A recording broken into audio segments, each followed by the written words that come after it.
You're still grooving, still connecting, still loving, still turning up, still thriving. You still got it, but your immune system, it weakens as you age. That's where vaccines come in. They help train and strengthen your immune response to fight off respiratory illnesses like flu, pneumococcal pneumonia, RSV, or COVID-19. Ask your doctor or pharmacist which vaccines you need. Book in minutes at vaxassist.com. Sponsored by Pfizer. Let's talk about the West because they were out of here early. The Minnesota Timberwolves made a valiant effort to come back in their Western Conference Final Series against the Oklahoma City Thunder, but that lasted only 3 minutes before they were blown out of the gym in Game 5 on the road, 124-94. What's one change you would make to the Timberwolves to improve them for next year, Shelton? I'm going to start with you, brother. You have to find a point guard. You have to find a distributor to take the ball out of Ant Edwards' hands early so he can get it and make his moves late and not have to control and set up the offense. Right now, when Mike Conley was off the floor, and they may already have that point guard on the team, I think Rob Dillingham could be that. But he didn't get – of course, he's not getting the minutes in the playing time right now because he's still young. But with the ball being in Ant's hands early, it's hard for him to kind of get going because he's trying to set up everybody else. That's the one move that you have to make to take the pressure off of him so every play doesn't have to run through him completely for anything to happen. So that, more than anything else, is where this team is lacking. Shelton, let me ask you this. Is that Finch's fault? Because he's had him all year. Conley's there. He's a veteran. Shouldn't he have been playing, kind of bringing him along throughout the season to get him prepared for certain key moments? I would think so. The only reason I can't argue with that, though, Ken, is because they made it to the Western Conference Finals. And in saying that, maybe he felt like playing him, those growing pains in there would kind of affect the chemistry and what they had going on. So the team may have not went as far. Maybe that was the thought process behind it. You know, of course, we weren't privy to the practices. But next year, there's no doubt about it. Either you're going to sink or swim with him. Either he's going to be able to play or you're going to have to bring somebody else in there that can play. But for some reason, I guess he just trusted Conley more with this particular unit and the thought process that they had, which a lot of people, even on this program, thought would have been enough to get them past OKC. But as we could see, it didn't. So Shelton, for some reason, 10 plus years of NBA experience, and Ken, at the end of the day, we're like Shelton said, we're not there. We're not privy to the practices and the day-to-day. But Rod Dillingham, I don't disagree with you, Shelton, but maybe he just wasn't ready. You know what I'm saying? Sometimes that, and when you look at him physically, it's like, I don't know how much of a beating you could take on the court night in, night out. You know what I'm saying? Just from the level of physicality, especially in the playoffs. I don't think body-wise, physically, he's there yet to contribute. However, I don't disagree in a sense, Shelton, that Mike Conley was a gift and a curse.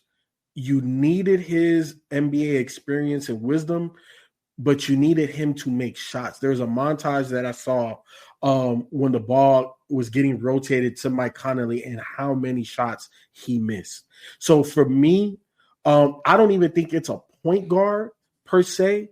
They need a bucket getter outside of Edwards that can create off the dribble, because Julius Randle had the fucking series of his life. And nobody expected that. Now, can he stay consistent with that? I don't know. I'm pretty sure they'll make the playoffs next season. We'll see how it goes then. But I think they need another bucket getter because everybody else on that squad is a dependent bucket. They depend on Edwards. They depend on somebody else to get them a bucket. Nobody else get. And as much as I like, who's the big man? Nas Reed. Nas Reed. Yeah.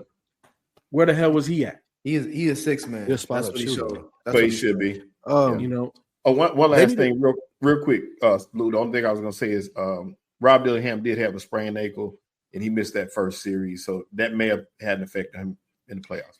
I'm sorry. He wasn't getting playing time in the regular season, Shelton. They need a legitimate number two. That's what they need. Like, if people are comparing Ant Edwards to Jordan, then he needs a Scottie Pippen, not Julius Randle. Julius Randle is a good 3 option on a championship team.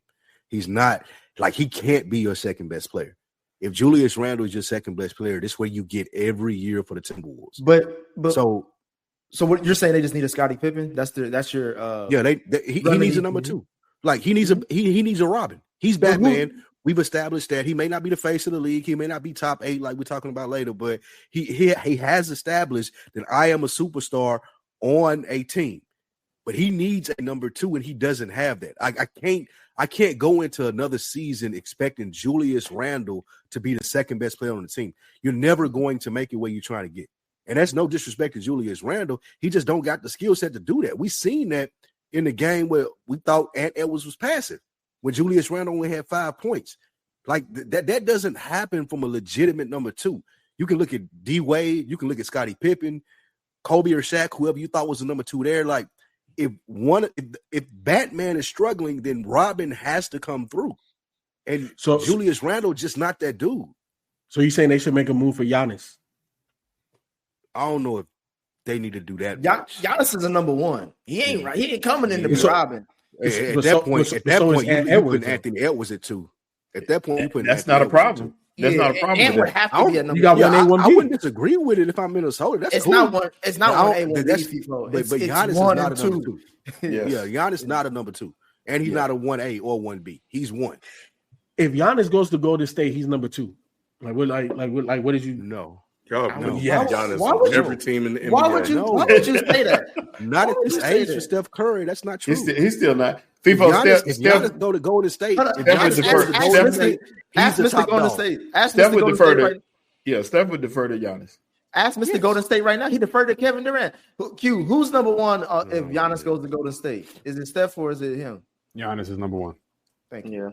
I don't know what people are talking about. Bro, Giannis gonna be 1 anywhere he goes. Yeah, Giannis is the top 15 player. If you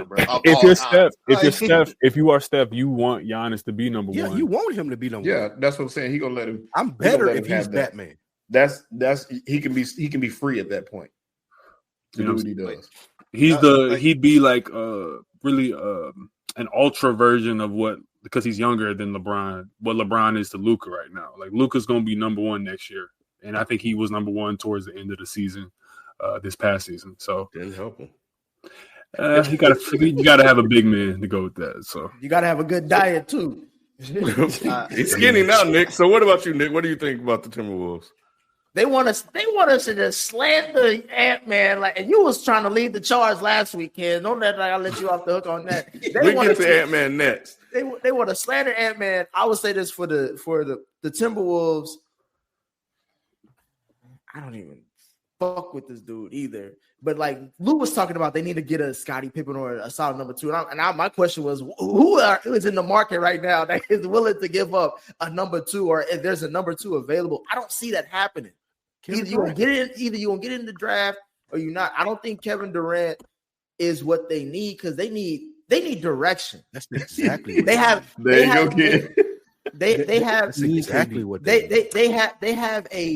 have a car with no steering wheel. You know what I'm saying? And I think, because to me, it's like they need a point guard. They need a point guard. They need someone there's something that they can give direction, because this car is it's dope and all that, but you can't drive it anywhere. And I think what Ant has showed us is that his ceiling by himself is a conference final. As far as by himself is meaning that he's a number 1. But I think Q's point, I think you always talked about Trae Young. I think that's the conversation. I think that's the conversation we really need to have. And I don't really fuck with Trae Young because he's a defensive liability. But offensively and what he does for the team, he can create and make things easier for Ant. And I don't think Trae Young gives you 5 points in a. I believe so. Is Trae Young coming in to be your 2, or is he gonna be a 1? No, he's your 2 automatically. He's your 1B. He's your 1B. But Trae Young is not complimentary to AE though. That's the issue. His game is not complimentary to Edwards. He led the league in this year. I understand that, but it's hot. But he's ball dominant. He has to have the rock to get those assists. Wait, hold on. Because Q, I'm going to go to something that we said either last week or the week before. I think that Trae Young's best place is Orlando with Franz Wagner and Paolo Banchero. Those guys, that is complementary basketball, because Paolo doesn't need the rock like that. He could be set up or late in shot clock situations, give him the rock and let him boogie. You know what I'm saying? AE needs the rock in the flow. So does Trae Young. But that's, to me, I think that's the incorrect analysis, because Michael Jordan, everybody want to compare Ant to Mike because he dark skinned and because he can jump, and that's cool.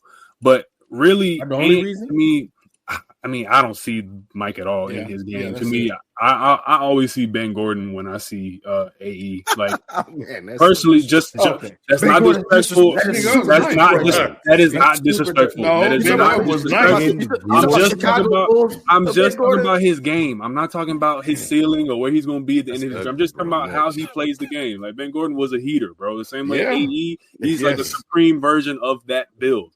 Yeah, Ben Gordon was killing nobody. You know what I'm saying? He was killing. But the thing is, for me, Minnesota needs a floor general, and I'm not in the business of judging players based off of how they play with very dysfunctional franchises. And the Atlanta Hawks are extremely dysfunctional. And I'm not going to judge Trae Young, who's leading the league constantly, either top 3 in assists. And I feel like you need a floor general to orchestrate. And another part of this conversation from Minnesota is that Chris Finch is not the goods either. But we're not really having that conversation because he got completely spanked by OKC's coaching. He got completely outcoached. He looked like a fool in many of his rotations. And I think that the Minnesota Timberwolves should look at the season as a success because they made that move, hedging on Cat not being a floor raiser or not being someone that can, like, go through the ceiling for that like you want. And you see how that went for the Knicks. But you now have money that you can get off the off the books. You have contracts in Nickeil Alexander-Walker, DiVincenzo, and Randall that can be moved. And I think that if you bring in a KD or a Trae Young, you can expect better results. Okay. Well, let's move to the next part of this question. And I think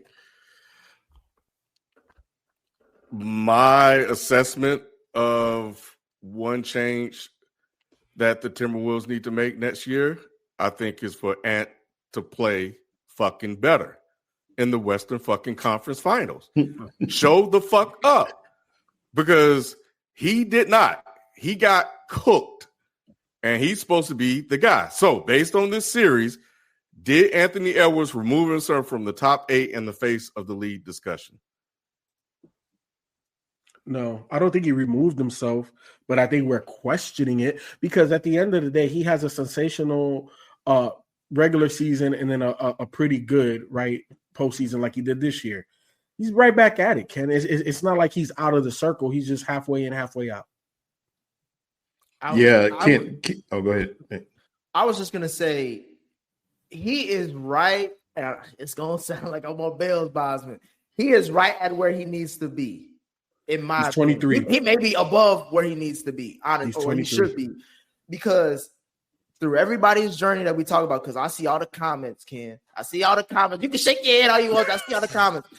When Giannis, before Giannis had his championship run, did we not question him even with those MVPs? Absolutely. When Joker had his before his championship run, Ken, did we not question him when he had those MVPs? We did, but nobody else did. When even with Luka and his championship run, even though he didn't win one, we still question him now. Like even with LeBron, when he was doing everything he could outside of calling himself Jordan, the first 9 years, even when he went to the finals and he lost, like we question him. We question all the stars once they get out of the honeymoon phase of them, where we see somebody we've never seen before make a name for himself, have a personality, all that, and we think, okay, they're gonna take us to the top, or they're up next, and then we see them struggle. I don't think anyone thought this would be sweet. I'm just more so thinking that, Ken, I'm not disagreeing with you saying he didn't, like, he needs to play better. Of course, to me that's an understatement. But to me, I grade him like how far he's gotten so far already at 23, like FIFO said. Like two back-to-back Western Conference Finals. We didn't expect that this season. And we're going to talk about another team we didn't expect to get to the conference finals either. So it's like, how I can't say that you shitty or you had a bad season when you in the Final Four. I think it's an overrated run, bro. Okay. It's all runs. Okay, so here's where I just was aghast at the coverage besides Nick and I think maybe FIFO were sharing my opinion. Aghast. Bro, I was flabbergasted. I like really just taken aback at the rigmarole and the hoopla that was going on last week. I really feel as though that we are so spoiled as NBA fans and we engage in so much revisionist history when it comes to 22 and 23-year-olds. I think Anthony Edwards is right where he should be. The only two people that have done what Anthony Edwards has done in the last two Western Conference Finals, making it back-to-back, leading his team. And I'm willing to talk about his flaws after this, so we'll do that. But if you're talking about Kobe freaking Bryant and LeBron James, they were 22 and they went to finals. Okay, one had the most dominant big man ever, and another one put up 25 straight points against the Bad Boys Part 2 to get to the finals. And by the way, he got swept by the Spurs, and ESPN and all the media said he couldn't get at least one game. He couldn't get – if he's really Michael Jordan, how come he can't get at least one game? The dumbest shit you hear because you're 22. Michael Jordan, these people don't really come into their own until they are really 27, 28. Start having real – putting it all together. And I'm tired of people in the chat, and I'm tired of Celtics fans talking about some Jason fucking Tatum because Jason Tatum is not asked to carry the Celtics, and he never has been asked to carry the Celtics. This nigga has had Kyrie Irving, Gordon Hayward. He's had Marcus Morris. He's had Terry Rozier. He's had Brad Stevens load up teams from. He's had Sixth Man of the Year. He's had Defense Player Kristaps Porzingis, Jaylen Brown, all these people that are around him as a supporting cast. And y'all want to compare these three instances of Tatum's teams, LeBron James, and Kobe freaking Bryant with Shaq to a nigga who has Julius Randle as his number 2. That is basketball malpractice. That analysis is flawed as fuck, and I am not standing for it. Yes, Anthony Edwards needs more than 5 points. I wanted to see him get more involved off ball. You can still have effort with rebounding, set picks. I want you to be a demon on defense. I want you to get steals, turnovers, force it. Yeah, for sure. But if you're going to tell me that OKC are just a team of straight young demons on defense, look at what OKC did to a team like the Timberwolves and then compare what they have in terms of player talent. You're asking DiVincenzo to get you 20 a game. You're asking Nickeil Alexander-Walker, journeyman guys, versus this number one defense 2 years in a row. I think it's just a wash. And Anthony Edwards is right where he needs to be. Q, I'm with you, except for the fact that where was all the energy from other people when the series started? Everybody was talking about how great he was. So we can't come back now and walk it back and say, well, he's only 23. When before we were saying he was already there. Walking shit back. I ain't walking shit back. That's what it seems like. No. Nick should have been bailed. when we made our picks, we going off of what we think is going to happen based on what we believe, what we see, and who we think is going to take it to the next level. I didn't expect, based off expectations, I didn't expect the Timberwolves to get this far. But the fact that they did, I'm like, shit, they may be there, and I think Ant can get them over. And no one believes in OKC on this program to say that they were even. No one believed, because I asked multiple times. I'm going to keep mentioning that. I asked multiple times, who believes in OKC to get to the Western Conference Finals? You were their biggest hater. We're going to find out when we make our picks. But all I'm saying is, when Ant took this team that far, I'm like, oh, shit. This may be something special. And I'm willing to bet on something special versus what everybody else is already saying, at least in Vegas and the media saying, OKC's going to run away with it. Because outside of Vegas and the main media, we did not say that at all. And I asked multiple times so I can gauge what's real and what's not. So that's why I'm going off with the guy that I fuck with. Hey, Sheldon, why can't two things be true? Why can't say this is a great player and they just ran into something they need to learn from? Like, why does it have to be an indictment on the person on the player's game just because they weren't able to overcome this hurdle this time? Like, and we are specifically talking about a team sport. Like, niggas constantly make it seem like this one player, and he just talked about Scottie Pippen. Like, I mean, niggas talking about a top 50 player all the time that he need to go get. They don't just fall off the damn tree spike. But my opinion is, you can be great and still have to learn how to overcome hurdles. Like, he has not, like, he was not supposed to be here, first of all. And a lot of people who picked him is because they are more fans of Ant than they are of Shea. And that's really what it comes down to. You could be a fan of somebody and make that pick. But I also feel like we're sitting here like saying like, oh, because he didn't do this, he's not deserving of all the praise that we gave him. Nah, give him a chance to grow. I would, like I said, I would agree wholeheartedly if it was tempered when the praise was given. Once again, we gave so much praise that there was no room for below average performances. And what he did to me was, there's nothing wrong with playing bad. I don't have a problem with playing bad, but not showing up, that's two different things. If you're crowning somebody as the face of the league, that's a different expectation. Y'all ain't shot nobody else no bill. If you're supposed to be at that level, I expect that level of expectation, that level of play from you. If you shoot over 20, you're gonna take them shots and the ball, and you're gonna do everything around like you said. That's a dumb thing to say. Why is it? But to come back, like I said, one mic. He was cool. He was cool with me until he came out and was like, "Well, I did what I was supposed to do." That right there killed it for me. As far as that goes, I'm not shooting him no bail after that. But stay over there. Try to resolve yourself like I ain't got nothing to do with it. You can't do that, man. Not as a league. But I also want to point out too, like the same defense also made who is probably the best player in the league look pretty pedestrian most of the series before this one. Yeah, we're making it seem like he just went up against some lackadaisical defense. Now, again, I'm not trying to shoot him complete, like saying he's complete absolved from this. I just think niggas are piling on to Ant right now because it's fun to do it right now. As far as like, we always feel like everybody's supposed to live up to this certain expectation, and they're supposed to succeed when they make it to the stage. Like, we don't give them the chance to actually grow and learn. And niggas make it seem like Jordan didn't constantly face the Celtics and constantly face the bad boy Pistons until he finally broke through.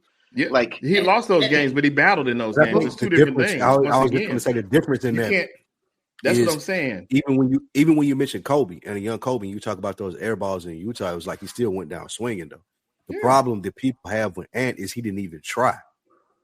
Like it's not that you didn't get there. It's not any of those things that you were mentioning, Jada. It's like it looked like you weren't even trying. And then when they ask you about it, you say, "Oh, I made the right plays." That's not what we're used to hearing from people who are alpha males on a basketball team.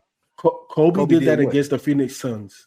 He refused to shoot the ball, and then he quit later in his career. Though he had championships by then. He don't matter, bro. But he was still prime.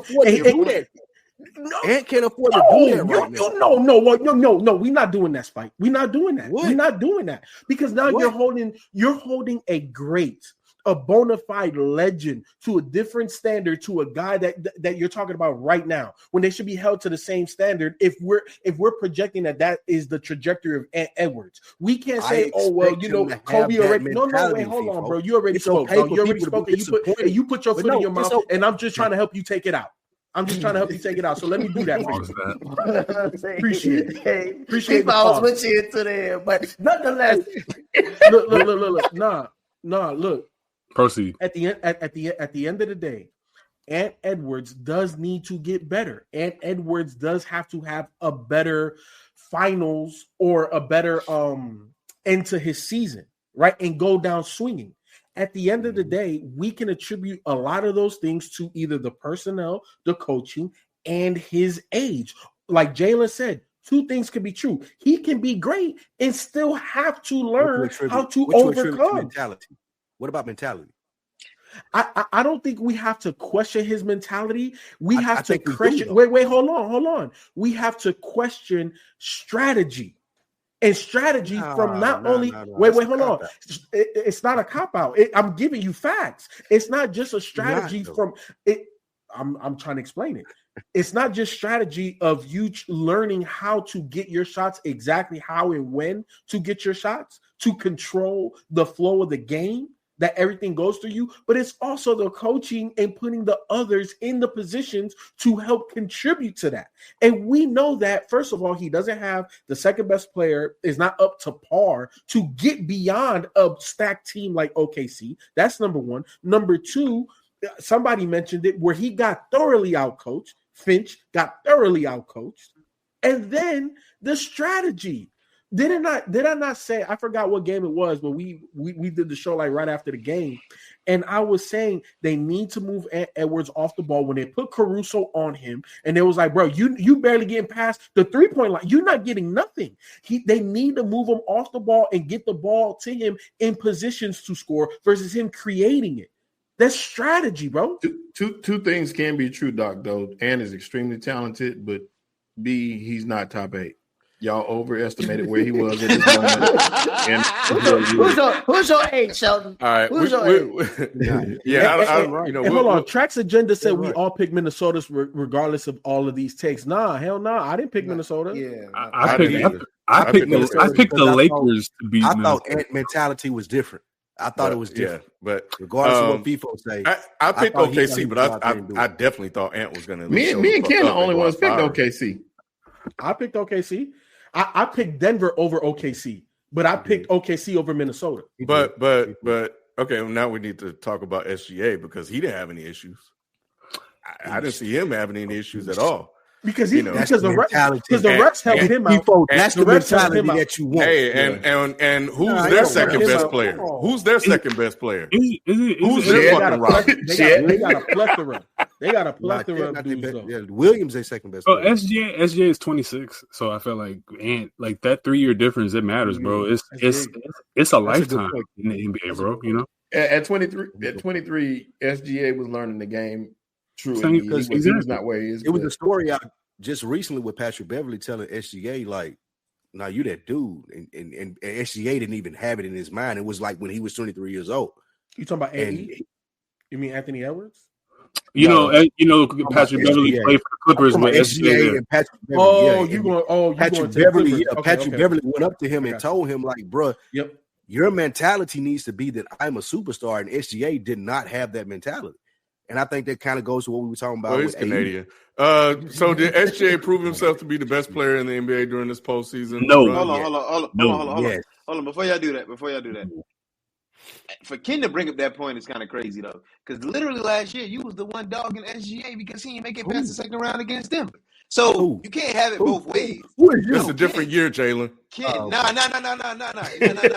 It's a year difference. It is a year difference. And Ant made it farther than him both of these years. So why does it seem like it skirts? Oh, he finally made it through. Like, it took him to learn from last year in order to get to where he's at this year. And I've been saying and questioning, wondering, asking the panel, why can't OKC go to the finals this year when they've been proving themselves to be better this year than everybody else? Also, the way I dogged SGA last year, I'm going to hold that same energy for Ant this year. And I think the run that they went to the Western Conference Finals, as I pointed out, that believe last year, I think was a fucking fluke. Steph got hurt. We cannot ignore that shit. It's a fluke 2 years in a row, Ken? Bro, Steph was hurt. I'm just asking. They did it 2 years in a row, though. Last year was last year. They did it this year, though. They did it this year. Okay, hold on. Wait. Spike, I'm not understanding. I don't think I'm understanding why you're asking this question when I'm saying the reason why they got to the Western Conference Final is because the Warriors' best player was hurt. That would be easy to say if they didn't do it this year as well. That's all I'm saying. That's all I'm pointing out. Like, yeah, you can say that was a fluke. They shouldn't have been there. The best player was hurt, but they also repeated and done it again. It was a different team, a different set of circumstances. The point is that if Curry was playing this year, odds are they don't get past this team because I picked the Warriors. We cannot overlook that injury. I mean, if KD don't go to the Warriors, LeBron got 3 more rings, and I don't care. Like, niggas, that's what I'm saying. The circumstances are the circumstances, but it does matter. But they are the circumstances. Yeah, my thing is, if my grandma had wheels attached to her, she'd be like, that's the thing, though. But see, that's the thing is, it's very important for us as an insulated group to talk about the narratives that we make and the narratives that we stick to versus what national media, ESPN, and Fox talk about. I never bought that whole Anthony Edwards is the giant slayer, whatever the fuck they were trying to say. But like all that shit is marketing, bro. Like, they're trying to sell Adidas shoes. That's cool, but LeBron is 38, 39. Anything that he wins just adds into his case, and I am holding him to a double standard of I don't care if he loses because everything at this point in his career is just an additive. Curry is out, so I agree with Ken, but that is what happened. They did take advantage of him being out, and they won that series. Him and Jokic last year, that was an all-time great series, and I give that to him. But beyond that, this whole narrative that we keep putting on Anthony Edwards, I'm not falling for any of that shit. He himself keeps saying, I'm not the face of the league. I'm a lead at the Wemby and them. He keeps saying that. So it's like, I don't hold him to that standard. I do hold him to being a great player, and I think that he's going to continue to develop. I thought that he made a lot of strides as a playmaker this year that people didn't really pay attention to. But there needs to be better roster construction, and there's going to be a coaching change in the next year. So that's where I'm at. What about SGA? Yeah, to your question about SGA, he gained my respect a lot this postseason run, Ken. If I feel like this is almost like the Eagles, where it was like eventually you're just gonna have to acknowledge that they're good. Never. And my issue ain't got nothing to do with really SGA. I know he does the floppy fouls and all that shit. And OKC gets away with the most fouls that don't get called on defense. But it was more so my questioning of OKC had to deal with the whole Sam Presti experiment and how that was going. And so far, he's 4 games away from proving that he's one of the best GMs of the last 20 years. I think he's already. If they win this finals, I'm saying, listen, it ain't got nothing to do with the finals. Like he's already proven. Well, to me, it's like you ain't proven until you win something. No, GMs don't have to win a championship to be one of the best GMs. I disagree. Come on. I Nick. disagree. No, look at their roster. Everybody would agree. Everybody in the NBA. I'm just saying. Everybody in the NBA agrees that this is the best roster, top to bottom. I agree with Nick. I'm just saying this, Lou. If OKC lose to Indiana this series, are you gonna still say Sam Presti's one of the best GMs of the last 20 years? 100%. Because who's the African cat that went to Toronto from Denver? Masai Ujiri. Yeah. And he was already considered one of the better ones, and he hadn't won nothing. And he hadn't done half of what Sam Presti has done. I think Sam Presti.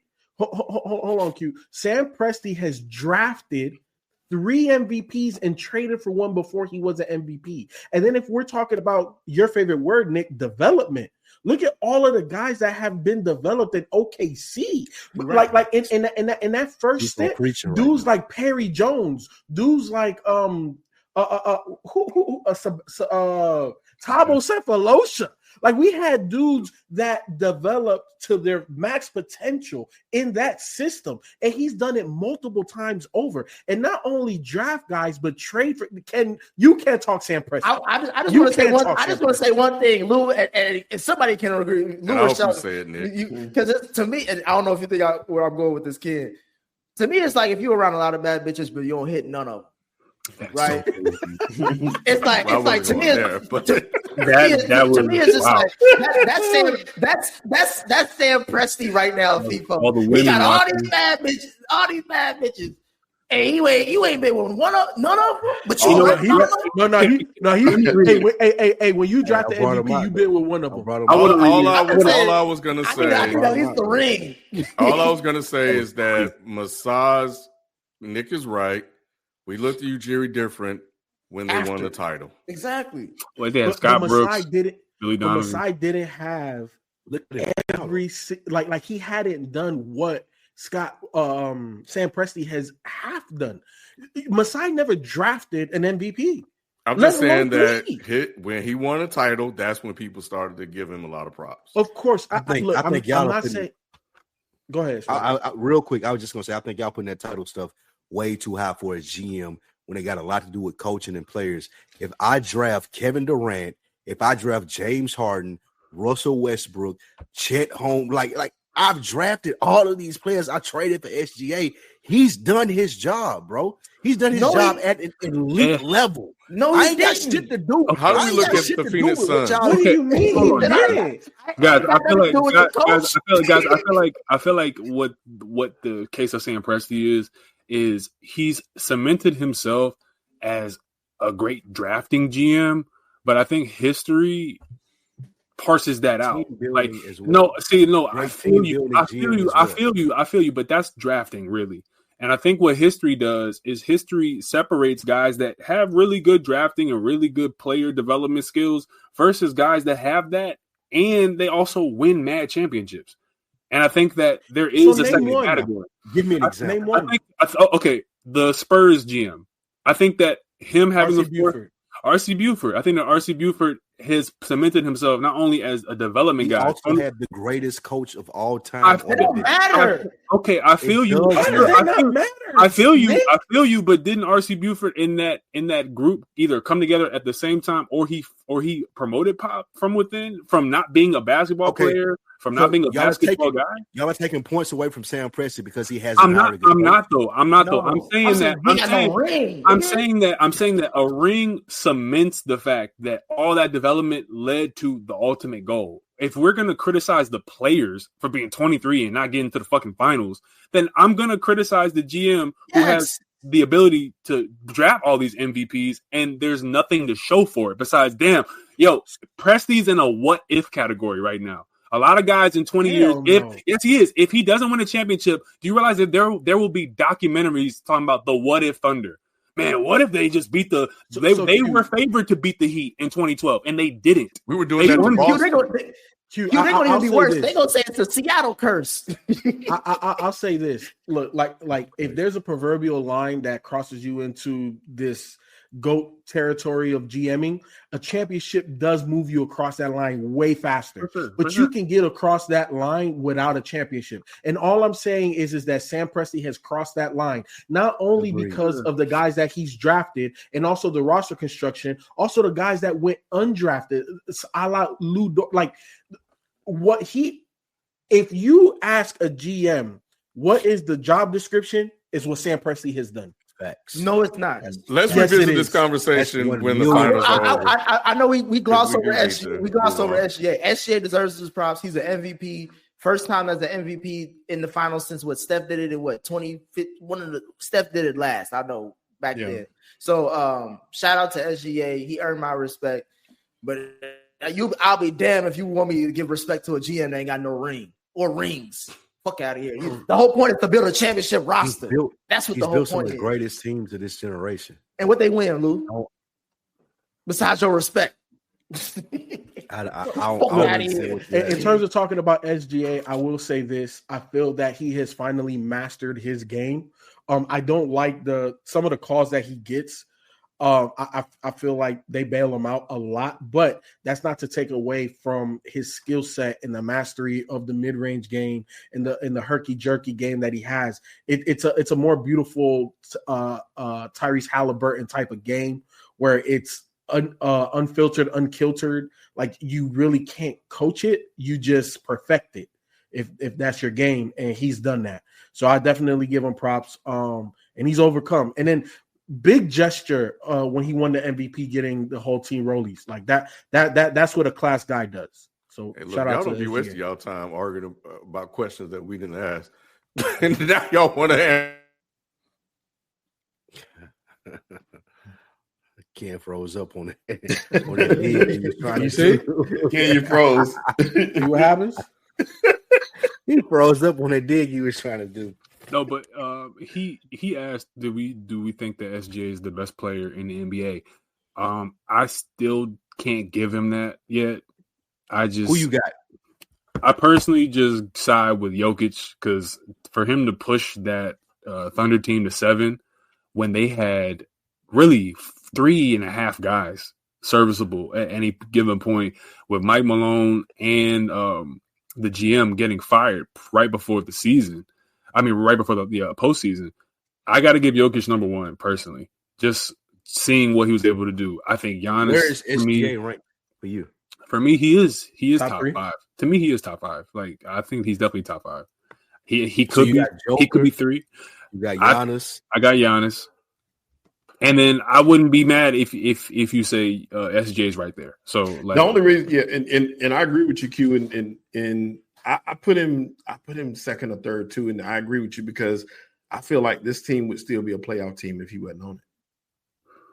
What? I agree. I think this team is deep.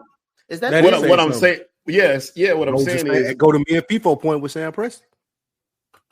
Yeah, the team it's a deep team as far as the players that can play the game, and I think that this team would still be a good team. How that team get deep like it? The GM, and that's and I agree. Yeah. All right. You're still grooving, still connecting, still loving, still turning up, still thriving. You still got it, but your immune system, it weakens as you age. That's where vaccines come in. They help train and strengthen your immune response to fight off respiratory illnesses like flu, pneumococcal pneumonia, RSV, or COVID-19. Ask your doctor or pharmacist which vaccines you need. Book in minutes at vaxassist.com. Sponsored by Pfizer.